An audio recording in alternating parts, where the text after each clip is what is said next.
त्यानंतर महाराष्ट्राचे माजी मुख्यमंत्री आणि तत्कालीन उपमुख्यमंत्री आमचे पक्षाचे मुख्य नेते एकनाथ शिंदे साहेबांचा आणि आमचे माननीय लोकसभा खासदार नरेंद्र पटके साहेबांचा मी या ठिकाणी तुमचे आभार व्यक्त करीन की त्यांनी माझ्यावरती एवढा विश्वास दाखवला आणि माझ्यावरती संविधानिक जबाबदारी मला दिली।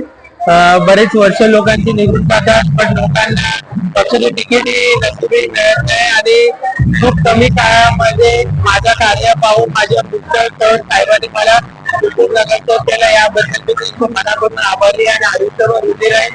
आणि या साहेबांनी हा दाखवलेला विश्वास पक्षाने हा दाखवलेला विश्वास त्यांना कुठल्याही परिस्थितीमध्ये त्यांना मी निराश नाही करणार आणि लोकांच्या सर्व प्रकारच्या मदतीसाठी मी भावतो।